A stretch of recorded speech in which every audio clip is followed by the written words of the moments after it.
은혜와 사랑이 많으신 하나님 감사를 드립니다. 저희를 구원하여 주시고 또한 말씀으로 저희들을 양육해 주심에 감사를 드립니다. 저희들 하나님 뜻 가운데 살아가기를 원합니다. 말씀으로 하나님의 뜻을 보여주시고 또한 그 말씀을 붙잡고 말씀대로 살아갈 수 있는 저희들이 될 수 있기를 하나님께 기도드립니다. 오늘 허락하신 말씀 또한 저희의 마음속에 온전히 심어주시고 또한 그 말씀을 힘입어 이 세상에서 그리스도인으로서 올바른 삶을 살아갈 수 있도록 도와주시기를 기도드립니다. 주어진 시간 하나님께서만 나타나시는 귀한 시간으로 인도해 주시기를 기도드립니다. 저희를 사랑하시는 예수님 이름으로 기도드렸습니다. 아멘. 성경 말씀 찾겠습니다. 고린도 후서 6장 11절에서 13절까지의 말씀입니다. 고린도 후서 6장 11절에서 13절까지의 말씀입니다. 제가 읽겠습니다. 고린도인들이여, 너희를 향하여 우리의 입이 열리고 우리의 마음이 넓었으니 너희가 우리 안에서 좁아진 것이 아니라 오직 너희 심정에서 좁아진 것이니라. 내가 자녀에게 말하듯 하노니 보답하는 양으로 너희도 마음을 넓히라. 오늘은 고린도 후서에 기록된 사도 바울의 말씀을 가지고 오늘 하나님의 말씀을 한번 알아보고자 합니다. 말씀에 앞서서 한 예화를 전해드리려고 합니다. 즉 우리의 마음의 그릇의 크기가 어느 정도일까 하는 그 물음을 가지고 한번 예화를 소개시켜 드리려고 합니다. 한 젊은이가 수도원에 들어왔습니다. 그런데 그곳의 생활이 그렇게 쉽지는 않았어요. 그래서 많은 힘든 일들이 계속 되니까 불만도 생기고 또 불평도 생기게 되었습니다. 그것을 지켜본 한 스승이 이제 그 젊은이를 불러서 이렇게 말을 했습니다. 소금을 한 줌 가져오너라 하고요. 그리고 물컵에 그 소금을 넣게 하고는 그 물을 이제 마셔보라고 말을 했습니다. 왜 이 소금물을 마시라고 하는 거지? 그런데 그 조그마한 컵에 들은 소금물을 마시니까 너무 짜잖아요.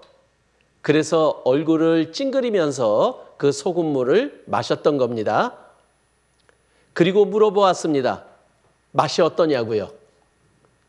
당연히 짜겠죠. 그것도 많이 짤 겁니다.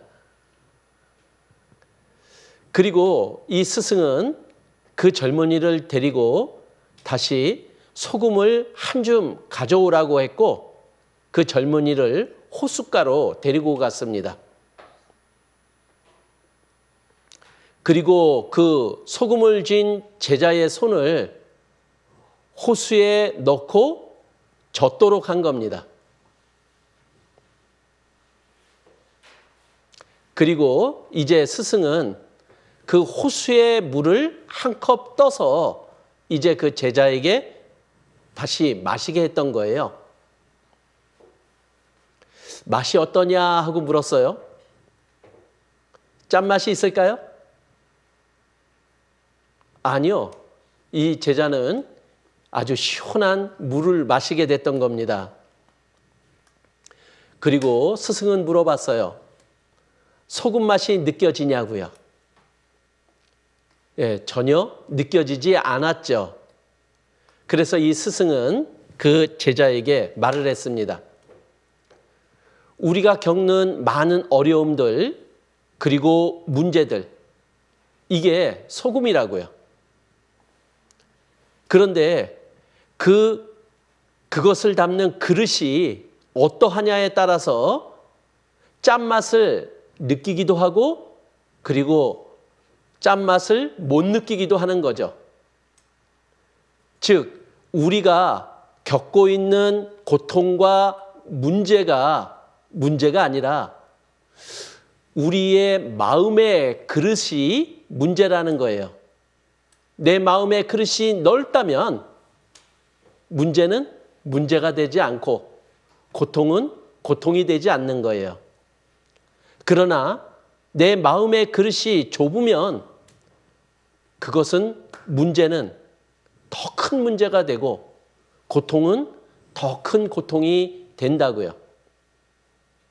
그래서 오늘 사도 바울이 고린도 성도들에게 마음을 넓히라고 권면하고 있습니다.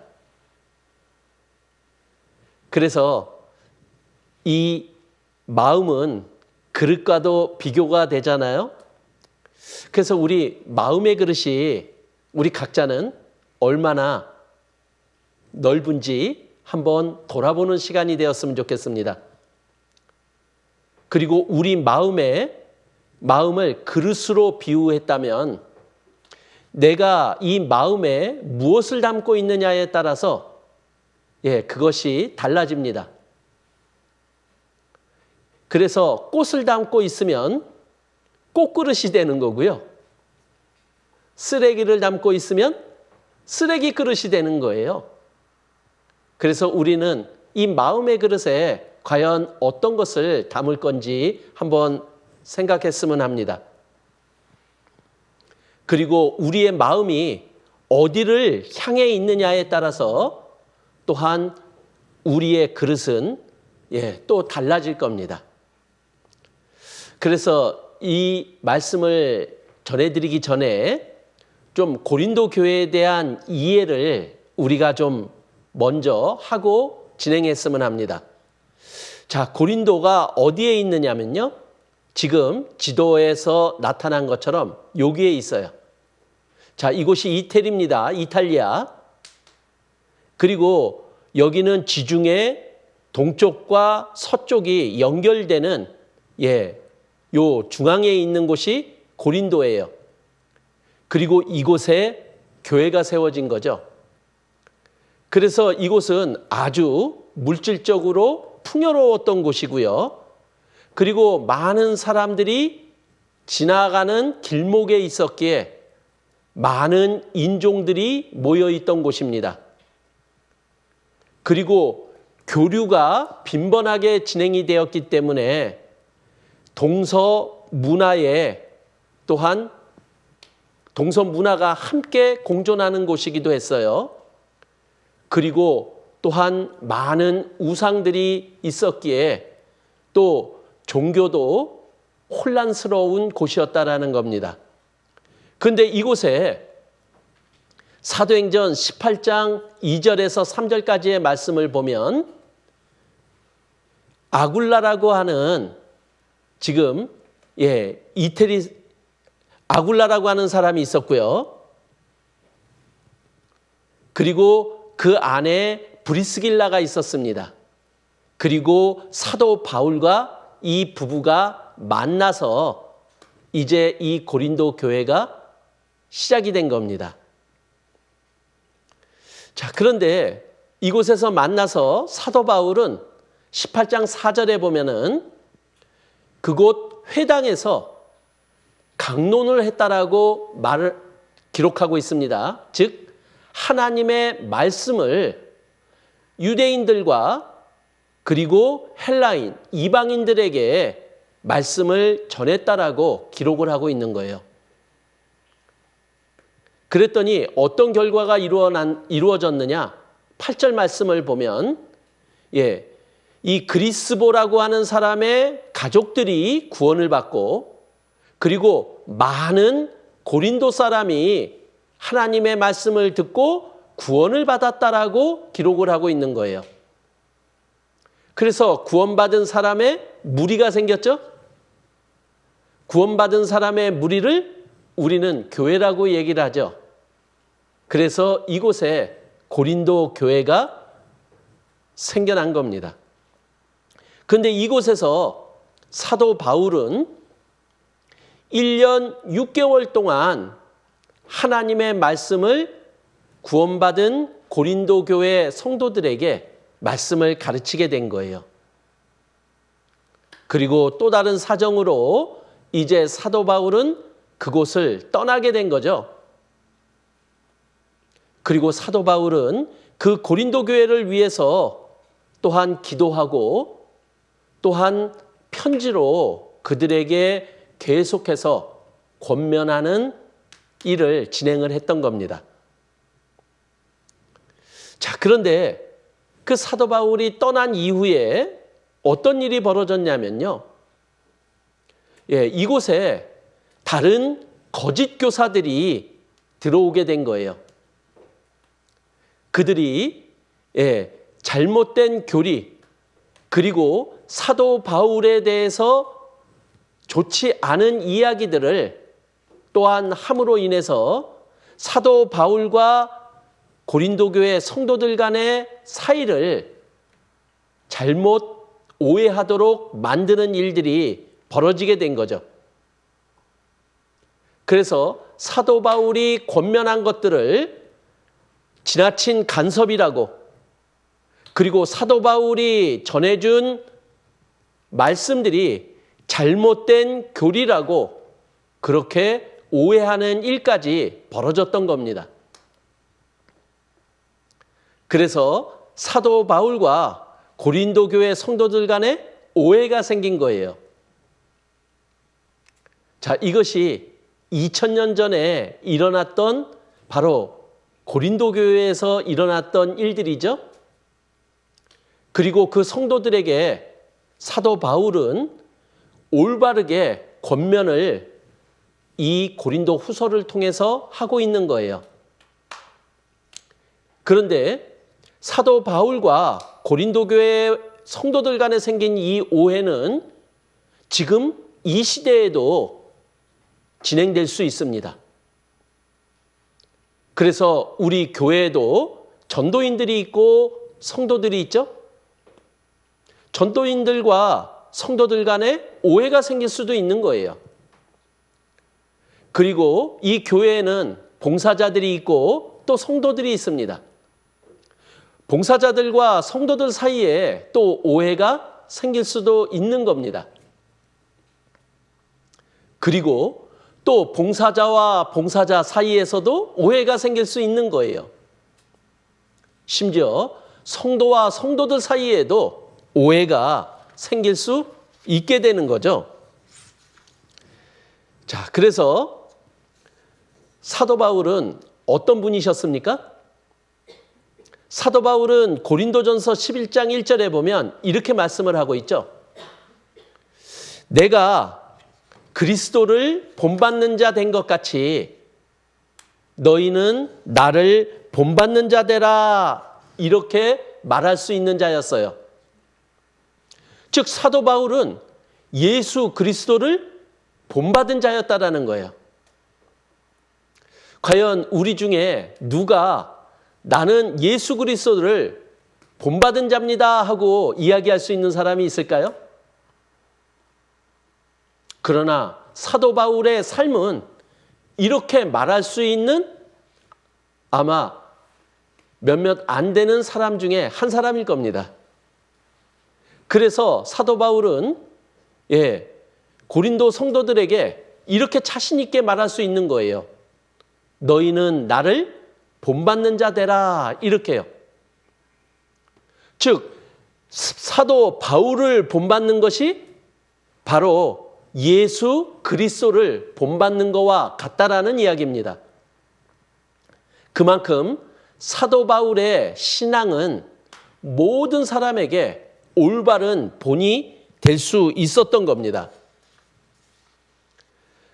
그래서 사도 바울은 이 서신서를 통해서 이제 고린도 성도들에게 권면을 하고 있는 거예요. 그런데 이 고린도 교회의 상황이 어떤 상황이었느냐? 서로 시기하는 모습들이 있었던 거예요. 그리고 서로 당을 져요. 즉 나뉘어진 겁니다. 성도들끼리. 그리고 심지어 교회 안에서 부자와 가난한 자를 나누었어요. 그리고 이제 이 고린도 교회의 앞선 사람들을 향해서 나는 누구에게 속한 자다, 누구에게 속한 자다 하면서 서로 파가 나뉘어졌던 거예요. 그리고 심지어 교회 안에 문제가 생겼는데 그 문제를 세상 법정에서 해결하려고 서로 고소하는 일까지 벌어지게 된 거예요. 그래서 그들을 향해서 사도 바울은 고린도후서 6장 13절에 이렇게 권면하고 있죠. 내가 자녀에게 말하듯 하노니 보답하는 양으로 너희도 마음을 넓혀라 이렇게요. 그래서 마음을 넓혀라 이렇게 말씀하셨는데 과연 마음을 넓히는 게 무엇인지 오늘 저희들이 좀 알아보려고 합니다. 자, 마음을 넓힌다라는 게 무엇일까요? 마음이 넓다라고 하는 것은 밖으로부터 나에게 들어오는 모든 것들을 받아들일 수 있는 마음일 겁니다. 근데 마음을 넓히라고 했을 때는 지금 상황은 마음이 넓지 못하고 그리고 다른 것들을 받아들일 수 있는 마음이 없다라는 얘기죠. 마음이 좁아져 있다라는 얘기잖아요. 근데 왜 우리가 다른 것들을 받아들이지 못할까요? 그거는 내 마음이 좁기 때문이지만은 다른 말로는 내 마음에 들지 않기 때문이라는 거예요. 마음에 들지 않으면은 내 마음에 들어오지가 않아요. 내 마음을 받아들이지를 않는 거잖아요. 그래서 우리가 지금 문제가 생기는 것들이 대부분이 상대방의 문제가 아니라 바로 나의 마음의 문제라는 것을 사도 바울은 지금 우리에게 지적하고 있는 겁니다. 그래서 사도 바울이 이럴 때 어떻게 해야 되는지를 그리고 마음을 넓히기 위해서는 어떻게 해야 되는지를 사도 바울은 우리들에게 본을 보여주고 있는 거예요. 그래서 사도 바울은 어떻게 했느냐? 고린도후서 6장 11절에 이렇게 자신의 모습을 보여줬어요. 고린도인들이여 너희를 향하여 우리의 입이 열리고 우리의 마음이 넓었으니 즉 사도 바울은 지금 그렇게 오해하고 문제가 있는 고린도 교회 성도들을 향해서 입을 열었습니다. 그리고 마음을 넓힌 거예요. 받아들일 준비가 되어 있는 거죠. 자, 상황은 어떤 상황입니까? 주위에 바울을 대적하는 사람들끼리 이제 선동을 막 하고 대적을 하는 겁니다. 그리고 바울을 향해서 험담도 하고요. 비난도 하고 있는 상황인 거예요. 심지어는 사도 바울인데 그리고 예수님의 말씀을 전하는데 그 자격에 대한 부분조차도 인정하지 않고 있는 거예요. 자, 이런 상황에 놓여져 있는 사도 바울 어떨까요? 아마 많은 상처를 받았음에 분명할 겁니다. 그런데 사도 바울에게만 그 상처가 있는 게 아니죠. 고린도 교회 성도들도 마음이 다친 거예요. 그러니까 사도 바울을 받아들이려고 하지 않는 거죠. 그래서 마음이 좁아져 있는 상태입니다. 그리고 사도 바울을 이해하려고 하는 마음이 없는 거죠. 그러면 어떤 결과가 나타납니까? 서로 다투고 서로 나뉘어지는 일들이 벌어지게 되는 거예요. 그래서 사도 바울은 그들을 향해서 먼저 입을 열은 겁니다. 자, 우리 어떠세요? 누군가하고 사이가 안 좋아요. 그리고 오해가 생겼어요. 그러면 제일 먼저 어떤 일을 합니까? 마음은 닫혀지고, 마음이 닫혀지면 입이 다물어져요. 말을 안 해요. 근데 사도 바울은 먼저 입을 열은 겁니다. 그렇게 부정적이고 그리고 자기에 대해서 험담하고 욕을 하는 그들에게 먼저 입을 여는 거예요. 먼저 다가간 거죠. 그리고 그들의 상황과 마음들을 받아들이고자 하는 그 마음을 갖게 된 거예요. 그것이 자기가 마음을 넓힌 거잖아요. 자, 사도 바울은 예수 그리스도를 본받은 자죠. 예수 그리스도께서 그러셨거든요.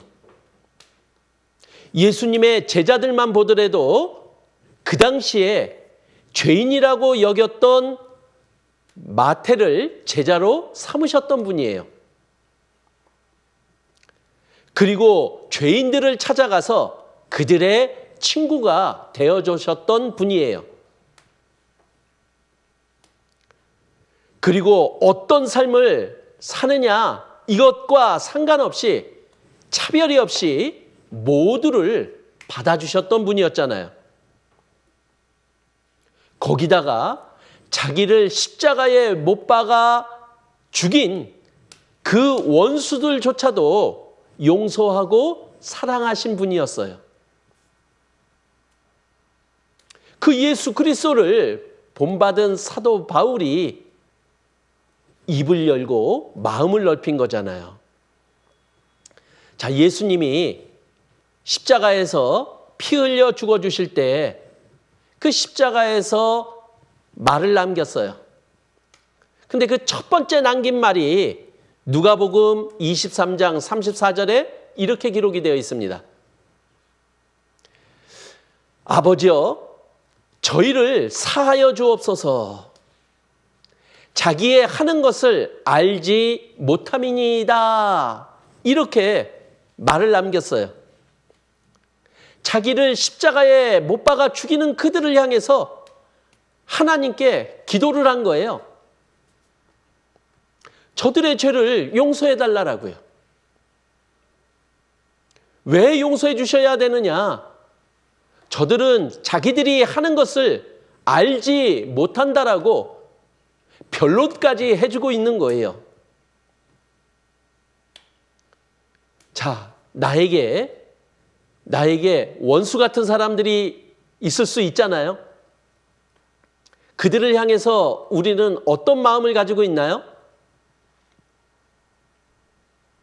예수님은 우리의 본이 되주셨잖아요. 그것이 용서가 안 된다면 우리는 예수님처럼 해야 돼요. 어떻게 해요? 하나님께 예수님처럼 기도하는 마음을 가져야 되잖아요. 만약에 그들이 잘못되었다면 그들을 위해서 그들의 죄를 용서해 달라고 기도부터 해야 되지 않을까요? 왜냐하면 그분들이 하는 많은 잘못들이 진짜 몰라서 하는 것들이 대부분이기 때문에 그래요. 자, 왜 사람들 사이에 이런 문제들이 생길까요?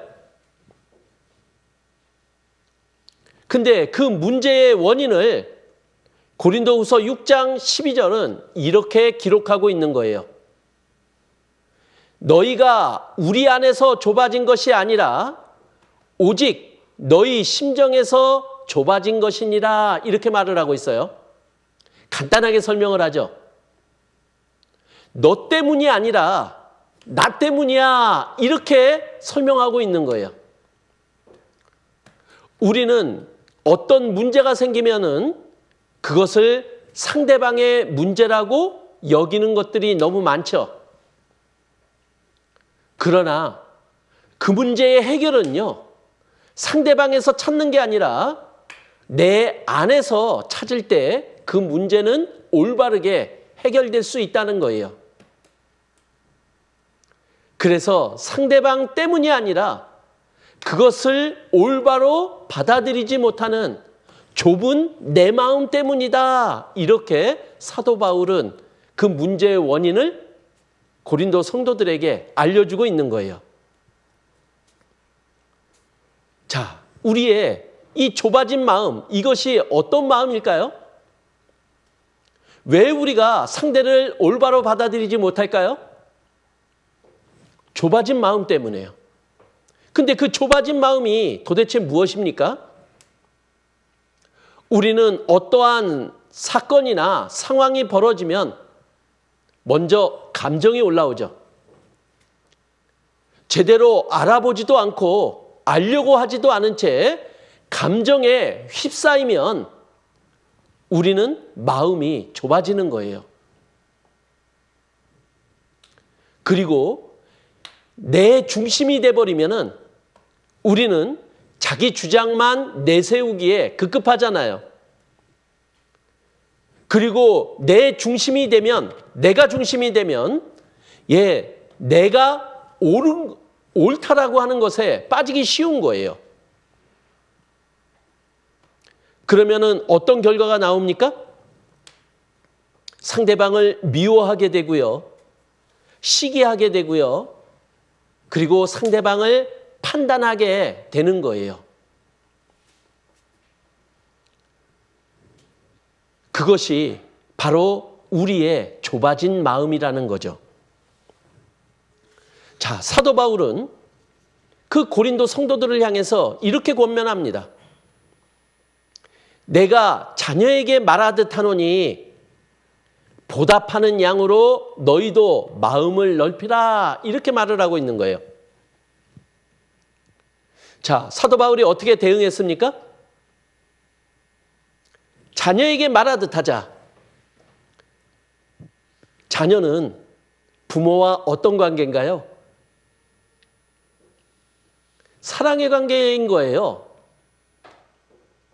어떨 때는 화도 낼 수 있지만, 어떨 때는 나무라기도 하지만은 그 안에는 사랑이 있을 수밖에 없는 거죠. 즉, 사랑으로 대하자, 이렇게 얘기를 하고 있는 거예요.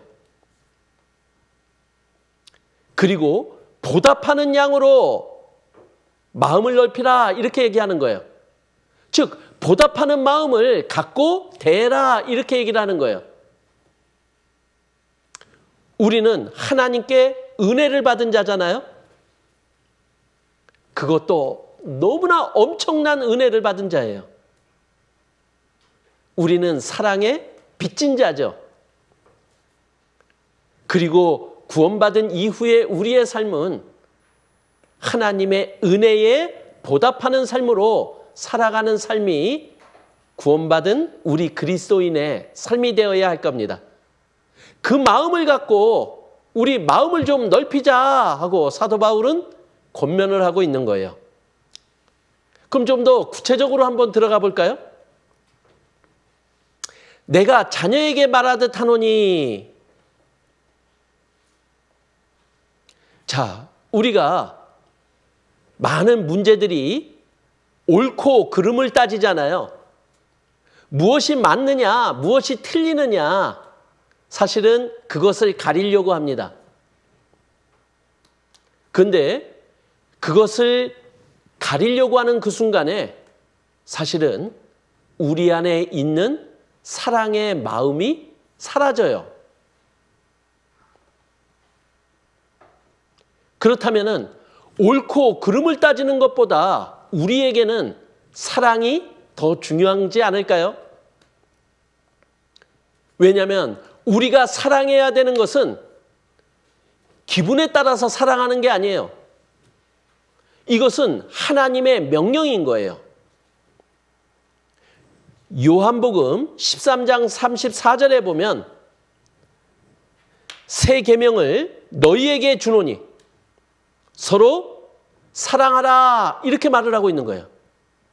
우리가 서로 사랑해야 되는 것은 어떠한 사랑할 상황이 주어지고 사랑할 여건이 주어졌을 때 사랑하는 게 아니라 이거는 하나님의 명령인 거예요. 조건과 상황과 상관없이 우리는 무조건 사랑해야 되는 자들이라는 거죠. 그리고 어떻게 사랑해야 되느냐? 내가 너희를 사랑한 것 같이, 예수님이 우리를 사랑한 것 같이 우리가 사랑받을 짓을 해서 사랑받은 겁니까? 아니잖아요. 그것과 상관없이 하나님은 우리를 무조건 사랑해 주신 거예요. 그렇기 때문에 예수님은 우리에게 요구할 수 있는 거예요. 너희는 서로 사랑하라 이렇게요. 우리는 자꾸만 무엇이 맞고 틀리는지 이것에 너무 빠져 있어요. 그런데 가장 중요한 게 뭐냐? 자, 우리 믿음으로 구원받았죠. 믿음만큼 중요한 게 어디 있습니까? 그리고 구원받은 우리에게는 천국의 소망이 있어요. 그것만큼 중요한 게 어디 있습니까?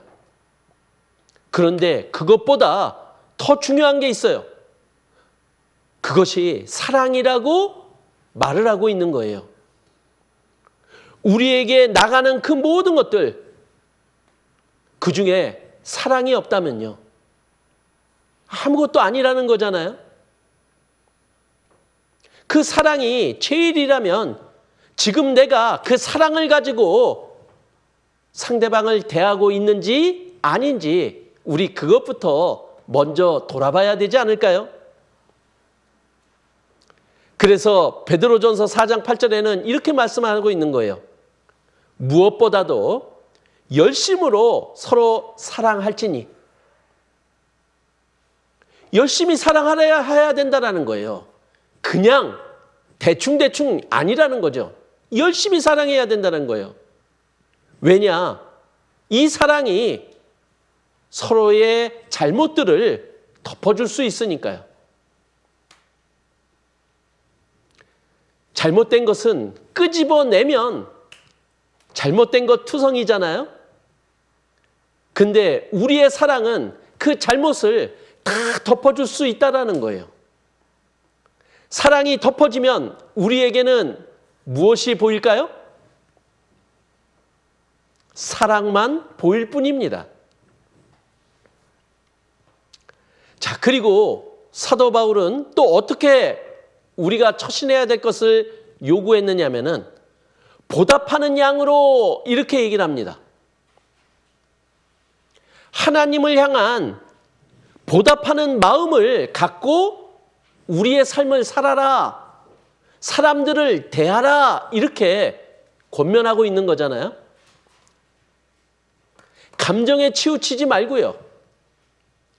자기 중심적인 게 아니라 하나님 중심적인 그 마음으로 대하라 이렇게 말을 하고 있는 거예요.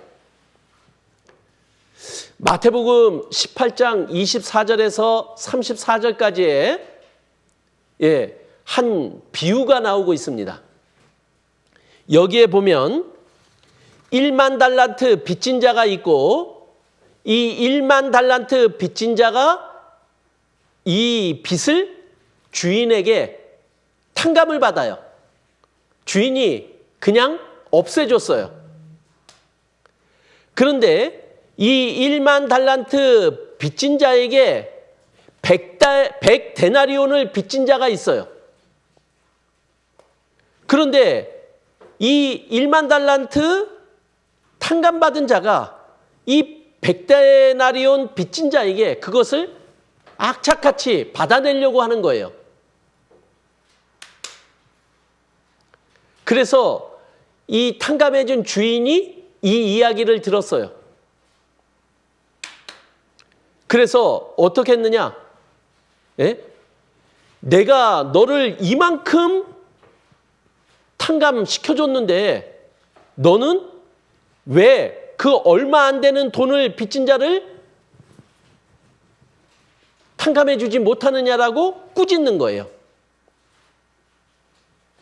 자, 그런데 이 금액에 대한 부분들이 잘 와닿지 않으시죠?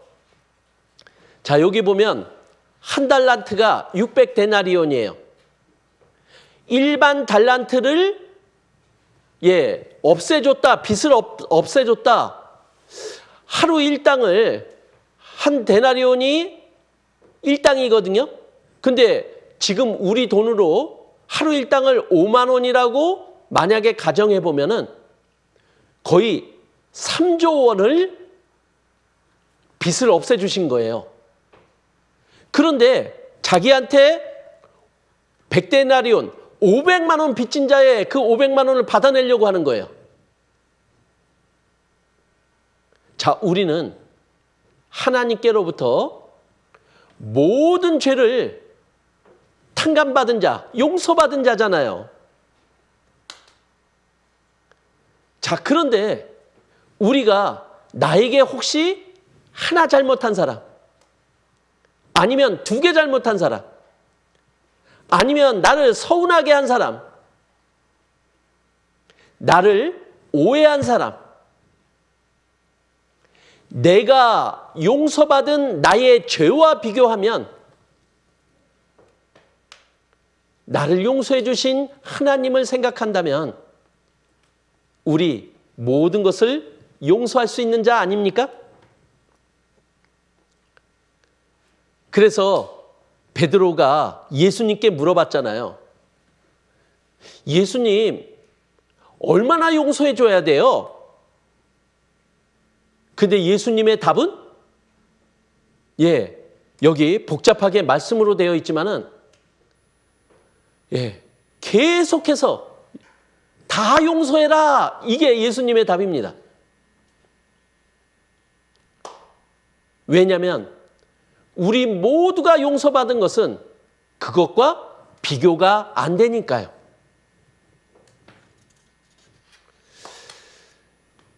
자, 요셉이라는 사람이 있었잖아요. 그런데 형들에 의해서 애굽에 종으로 팔려가는 일을 당했어요.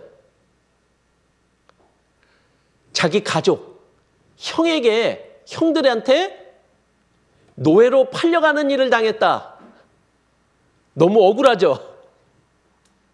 그리고 그곳에서 노예 생활을 했던 거예요. 그러면 그 마음속에 어떤 마음일까요? 아마 형들을 만나면은 용서 못할 마음이었을 거예요. 그런데 이 요셉은 하나님을 바라봤던 거예요. 왜냐하면 자기가 이렇게 노예로 팔려온 것도 하나님의 뜻이라고. 근데 결국 이 요셉은 그 애굽의 가장 높은, 왕 다음으로 높은 총리의 자리에까지 오르게 됐어요. 그리고 자기를 통해서 이스라엘 사람들을 구해내는 일을 하게 됐던 거예요. 그리고 이 요셉은 그때 더 확실하게 알게 됐던 거예요. 형들이 나를 파는 것이 아니라 하나님이 나를 먼저 이곳으로 보낸 것이다. 이것을 알게 된 거예요.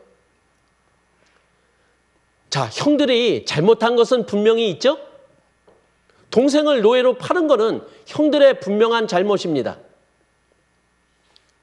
그런데 요셉은 그들을 용서할 수 있었어요.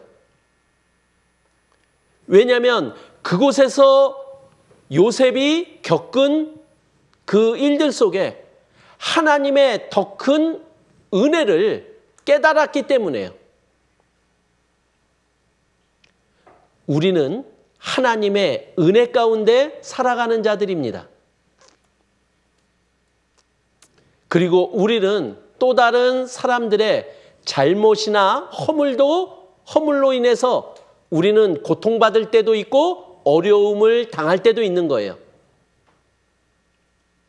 그러나 하나님의 은혜가 그것보다 훨씬 크다라는 거예요.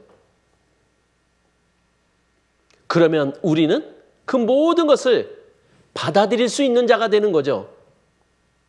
용서할 수 있는 자가 될 수 있다라는 거예요. 그것을 우리들에게 알려주고 있습니다.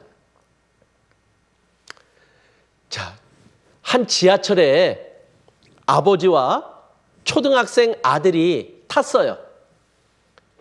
그런데 이 지하철을 탄 초등학생 아들이 그 의자 위를 신발 신은 채로 막 걸어 다니는 거예요. 거기다가 지하철에 손잡이가 있죠? 그 손잡이에 매달려서 그네 타고 난리를 치는 거예요. 그랬더니 다른 승객들이 그 모습을 보고 이제 그 아버지에게 말을 하게 된 겁니다. 아니, 저 아들 간수 좀 잘하라고. 그랬더니 이 아버지가 그 승객들을 향해서 이제 사과를 합니다. 그런데 지금 아이의 엄마가 죽어서 화장터에서 화장을 하고 오는 길이랍니다. 그래서 엄마 없이 저 아이를 어떻게 길러야 되는가 하고 고민하느라고 아이를 간수하지 못했노라고 말을 하고 용서를 구했어요. 그리고 그 아들을 이제 간수하기 시작한 거죠. 근데 아들이 말을 들을까요? 아들은 또 난리를 치는 거예요. 그러니까 그 초등학생 아들의 잘못은 고쳐지지 않았어요. 그런데 누가 바뀌었느냐면요. 그 승객들이 바뀌었어요. 왜냐하면 그 아버지의 말을 듣고 한 할머니는 1,000원짜리를 꺼내 들고 그 아들에게 가서 용돈을 주는 거예요. 그리고 한 아주머니는 가서 그 아이를 꼭 끌어안아 주는 거예요. 그리고 한 아저씨는 그 아버지의 손을 꽉 잡아주는 거예요.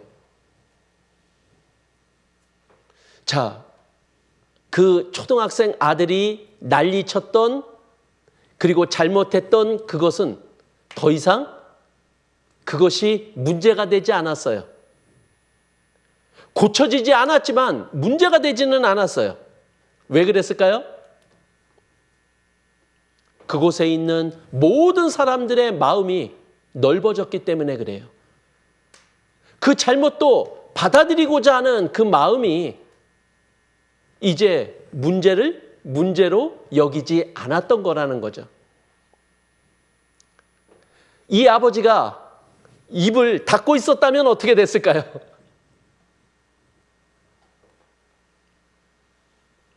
근데 입을 열었잖아요.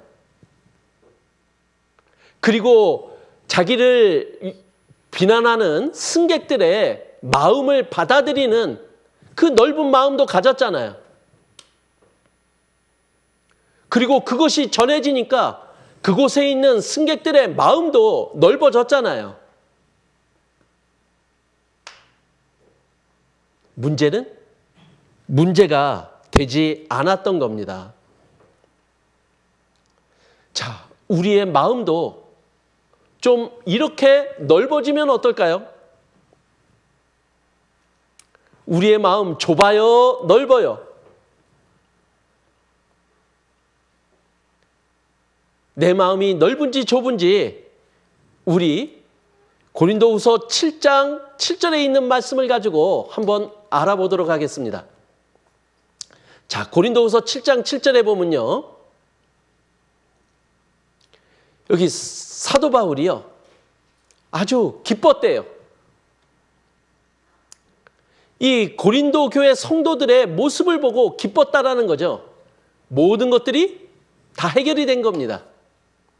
근데 어떤 해결이 됐느냐, 어떤 모습을 보고 여기에 보면은 말씀 속에 여기 단어만 좀 보고 우리가 알아보도록 할게요. 사모함이 있었다라고 이야기를 하고 있고요. 애통함이 있었다라고 얘기를 하고 있고요. 열심이 있었다라고 이야기를 하고 있는 거예요. 자, 이것이 무엇인지 우리 한번 좀 설명을 한번 해볼까요? 애통함이라는 게 뭘까요? 이것은 돌이키는 거예요. 자, 우리는 구원받은 그리스도인은 잘못을 안 하는 자가 아닙니다. 오해를 안 하는 자가 아니에요. 우리는 오해를 하고 잘못을 했을지라도 그것으로부터 돌이킬 수 있는 자가 마음이 넓은 자인 거예요. 즉, 이 애통함이라고 하는 것은 나의 잘못을 깨닫고 돌이키는 거예요. 그리고 그것이 무엇이 잘못됐는지의 기준은 우리에게 분명합니다. 그것은 하나님의 말씀이거든요. 우리가 구원받았다면 진정 원하는 게 무엇입니까? 하나님의 뜻대로 살고자 하는 거잖아요. 그런데 하나님의 뜻대로 사는 것이 제대로 안 돼요. 그러니까 오해도 할 수 있고 잘못도 할 수 있는 거잖아요. 그래서 우리는 그것을 하나님께 구하는 겁니다. 그게 애통해 하는 거죠. 그런데 내가 잘못했다면, 내가 오해를 했다면 지금은 이렇지만 내가 변해가기를, 지금이 아니라 달라지기를 내가 원해야 되는 것, 그것이 애통함인 거예요. 그것이 마음이 넓은 자의 모습이라는 거예요. 내가 잘못했어도, 내가 오해를 했어도 그것을 계속 주장하고 나간다면요, 그것을 알지 못한다면 마음이 넓어질 수가 없는 겁니다. 그리고 아까 사모함이라고 하는, 왜 고린도교의 성도들이 이 사모함의 마음을 보여준 거예요. 자, 우리 마음이 좁아지면 나에게 잘못한 사람, 나를 오해한 사람 보고 싶어요? 보기 싫어요? 보기 싫잖아요. 그 마음이 좁은 마음인 거예요. 그런데 우리 안에 사랑의 마음이 있으면 어찌됐든 보고 싶은 거예요. 그것이 부모가 자식을 대하는 마음이지 않아요? 자식이 잘못했어도, 자식이 부모 말을 안 들어도 부모는 자식을 보고 싶은 거예요. 그게 넓은 마음인 거잖아요. 말을 안 듣고 잘못해도 자식한테 뭔가 더 해주고 싶은 거예요. 그게 사모하는 마음이라는 거예요. 교회 안에서도요, 나에게 잘못하고 오해한 사람들에 대해서 입을 닫을 것이 아니라 보고 싶은 마음으로 더 잘해주고, 그리고 더 축복해주고 기도하는 마음이 더 더 필요하지 않겠어요? 그리고 세 번째, 그것을 향해서 열심이라는 게 무엇입니까? 한번 해봤더니 안 돼요. 포기하는 게 아니라 열심이라는 것은 끊임없이 계속하는 거예요. 그것이 우리의 마음들을 서로가 넓혀줍니다. 그래서 베드로전서 3장 8절에서 9절까지의 말씀 보면 베드로를 통해서 우리가 이렇게 해야 할 것을 권면하고 있습니다. 마지막으로 말하노니 너희가 다 마음을 같이하여. 지금 왜 다툼이 일어나고 나눔이 되고 오해가 생기는지 우리가 한번 돌아보자라는 거예요. 거기에는 마음이 같지 않은 거예요. 내 편, 네 편이 아니죠. 우리는 예수님 편인 거예요. 우리는 예수님과 같은 마음을 가지고 나아가야 될 자들이라는 거예요. 그래서 우리는 인간적이라는 것이 어떨 때는 아주 위험합니다. 인간적인 것이 예수님보다 더 앞서면은 우리가 마음을 같이 할 수 없어요. 우리는 예수님과 한 마음으로 나가야 돼요. 그리고 우리를 마음을 같이 하게 만드는 게 무엇이냐? 바로 사랑입니다. 그리고 베드로는 또 이렇게 권면합니다. 체휼하라고. 근데 이 체휼이 무슨 뜻이냐면요. 상대방의 입장을 이해하고 가엾게 여기는 거예요.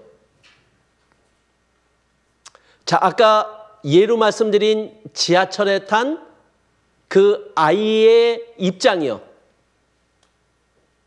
그것을 알게 되면 불쌍히 여기는 마음이 들어오니까 마음이 넓어지고 받아들이는 마음까지 생기게 되잖아요. 우리가 체휼하고자 하는 마음을 가져야 되는 거죠. 나의 것을 주장하는 게 아니라 상대방의 입장을 이해하고 그것을 가엾게 여겨줄 수 있는 마음이요. 그리고 우리는 형제를 사랑해야 됩니다. 가장 기본적인 마음은 구원받은 형제 자매는 서로 사랑해야 될 자들인 거예요. 미워하고 안 봐도 되는 자들이 아닌 거예요. 그리고 우리가 어떤 자들입니까? 다 죄인이었잖아요. 지옥 갈 죄인이었어요. 우리는 다 불쌍한 자들이었어요. 그래서 우리가 전과자가 하나님의 자녀가 된 거잖아요. 우리의 본성을 가지고 있는 자들이기 때문에 우리는 형제자매에 대해서 서로 불쌍히 여기는 마음을 가지고 있어야 되는 거예요. 그런데 또 하나 조심해야 될 거는 그냥 불쌍히 여기는 것으로 끝나는 게 아니라 그 속에서 우리는 형제 자매를 대할 때 겸손의 마음도 가져야 될 것을 요구하고 있는 거예요. 우리는 다른 형제보다 더 나은 사람이 아닙니다. 더 낮은 사람인 거예요. 우리는 형제자매를 높일 때 하나님께서 높이는 나를 높여주세요. 그래서 우리는 하나님의 은혜를 겸손할 때 받을 수 있다라고 알려주고 있는 거예요. 그래서 베드로는 또 우리에게 이렇게 얘기를 합니다. 악을 악으로, 욕을 욕으로 갚지 말고 도리어 복을 빌라, 이렇게 말을 하고 있는 거예요. 네가 나 미워했지? 그럼 나도 너 미워할 거야. 이렇게 하지 말라라는 거예요. 오히려 어떻게 하냐? 복을 빌라, 기도를 하라라는 거예요. 자, 우리가 판단하는 것은요, 판단하는 것은 우리가 해야 될 일이 아닌 거예요. 그것은 하나님의 일이에요. 그런데 우리가 해야 될 일은 뭐냐? 분별이에요. 분별. 분별은 우리에게 하나님의 뜻에서 벗어났는지 하나님의 뜻인지 그것을 알아보는 게 분별인 거죠. 그럼 판단과 분별의 차이가 무엇입니까? 판단이 들어오면요, 상대방을 보기 싫어져요. 마음에서 사랑이 없어지는 거예요. 판단은. 그리고 옳고 그름만 남아요. 근데 분별은요, 분별은 하나님의 뜻 속에서 상대방을 위해서 기도하는 마음이 같이 합쳐지는 게 분별이에요. 그래서 복을 빌 수 있고 기도할 수 있는 거예요. 하나님이 나를 구원해 주셨어요. 그래서 왜 나를 구원해 주셨느냐? 지금 말씀드린 대로 이렇게 살라고 나를 구원해 주신 거예요. 그래서 이렇게 사는 우리에게 하나님이 상급을 주시고 유업을 우리에게 주시려고 구원해 주셨다라고 말을 하고 있는 거예요. 그래서 우리는 이 세상의 방법으로 살아갈 것이 아니라 하나님의 말씀을 붙잡고 하나님과 함께 그리고 사랑의 마음으로 살아가야 될 자임을 우리들에게 알려주고 있는 거죠. 이것이 바로 구원받은 그리스도인이 살아야 될 삶의 모습인 거예요. 탈무드에 이런 얘기가 나옵니다. 아버지가 아들에게 이웃집에 가서 낫을 빌려오라고 했어요. 그랬더니 아들이 빈손으로 왔어요. 즉, 이웃집에서 낫을 안 빌려준 거예요. 근데 며칠 뒤에 그 이웃이 호미를 빌리러 온 거예요. 그랬더니 아들이 아버지한테 뭐라고 얘기했냐면은 우리도 빌려주지 말자고. 그랬더니 아버지가 아들에게 이렇게 얘기합니다. 이웃이 도움을 주지 않았다고 우리도 똑같이 그렇게 하면 그것은 복수이고 그리고 증오다. 이렇게 얘기하고 있어요. 상대방이 어떻게 했는지 그것과 상관없이 필요할 때 도와주는 것, 그것이 용서고 사랑이다. 이렇게 아들에게 알려주었습니다. 이것이 넓은 마음이죠. 상대방이 어떻게 하느냐에 따라서 내가 할 것들을 정하는 것이 아니라 내가 구원받은 그리스도인이라면 우리의 삶은 항상 용서가 있는 삶, 그리고 사랑하는 삶으로 이어져야 될 것을 우리들에게 말씀해주고 있는 거예요. 그래서 하나님이 우리에게 주신 마음이 있어요. 그 마음이 하나님이 우리에게 주신 마음을 가지고 살아가야 되는 게 마땅한 거잖아요. 그런데 에스겔서에 보면은 굳은 마음이 아니라 부드러운 마음을 주셨다라고 한 거예요. 그러니까 부드러운 마음을 가지고 살아가라는 거죠. 그래야지만 우리가 하나님의 뜻대로 살아갈 수 있는 거예요. 그리고 하나님은 솔로몬에게 넓은 마음을 주셨다라고 기록하고 있잖아요. 넓은 마음을 주시고 넓은 마음으로 살아가야지만 하나님의 뜻이 솔로몬을 통해서 이루어질 수 있잖아요. 구원받은 우리에게도 이 넓은 마음으로 살아갈 것을 요구하시는 거잖아요. 그리고 우리가 구원받았다면요, 빌립보서 2장 5절 말씀처럼 그리스도의 예수의 마음을 품으라고 요구하고 있거든요. 우리는 예수님의 그 넓은 마음으로 살아가야 될 자들인 거예요.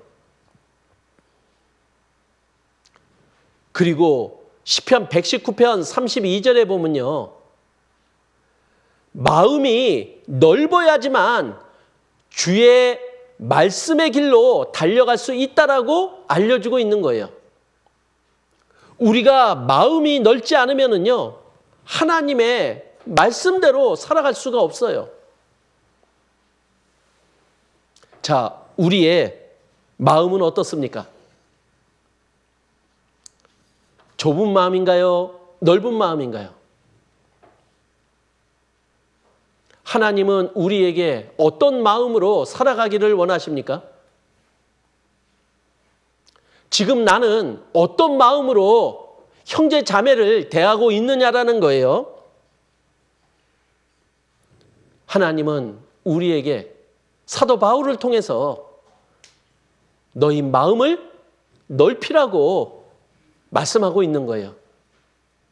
우리의 마음이 좁다면요, 우리가 사랑으로 형제자매를 대하고 있지 못하다면요, 마음을 넓히라고 말을 하고 있는 거예요. 그리고 우리에게 벌어지는 일들 돌아보라라는 거예요. 그리고 그 잘못을 갖다가 상대방에서 찾을 것이 아니라 내 안에서 내 마음을 돌아보면서 내 마음을 넓힐 때, 그때 그 모든 것이 나에게 은혜가 될 수 있음을 알려주는 거거든요. 자, 우리는요, 하나가 되어야 될 자들이잖아요. 왜 하나가 되어야 됩니까? 우리는 다 부족한 사람들이에요. 다 약점이 있어요. 근데 그 부족하고 약점들을 들추어내고 지적하면 어떤 일이 벌어질까요? 우리의 수많은 약점들로 이 모든 것이 다 채워질 겁니다. 그런데 우리가 사랑으로 베풀면요, 넓은 마음으로 그 잘못들을 받아들인다면요, 우리 안에는 사랑만이 가득 찰 거예요. 그곳에는 문제도 없습니다. 오직 우리의 사랑만이 있지 않을까요? 우리 그런 마음으로 올 2022년 형제자매님들이 그 넓은 마음으로 서로 사랑하며 나아간다면 아마 우리를 통해서 우리에게 주신, 하나님이 주신 그 넓은 마음과 부드러운 마음으로 주님의 뜻을 이루어가는 한 해가 될 수 있음에 분명할 겁니다. 모두가 그런 마음으로 살아주시기를 다시 한번 부탁을 드립니다. 예, 기도로서 마치겠습니다. 은혜와 사랑이 많으신 하나님, 감사를 드립니다. 은혜로서 저희에게 구원을 주신 하나님, 구원 이후에도 하나님의 은혜가 계속됩니다. 그 은혜를 받아들일 수 있는 저희의 넓은 마음을 또한 허락해 주시기를 부탁드립니다. 서로 사랑하라고 명령하신 하나님, 형제자매들의 부족함과 약점까지 사랑할 수 있는 그 마음을 저희들에게 허락하셔서 저희들이 있는 곳에 하나님의 사랑이 더욱더 넘쳐나므로 하나님의 사랑을 알지 못하는 다른 사람들에게 그 사랑을 올바로 전할 수 있는 저희들이 되기를 간절히 기도드립니다. 그래서 저희 안에 있는 모든 문제들이 하나님의 사랑으로 다 품어질 수 있도록 하나님께서 도와주시고 인도하여 주시기를 간절히 기도드립니다. 저희를 사랑하시는 예수님 이름으로 기도드렸습니다. 아멘.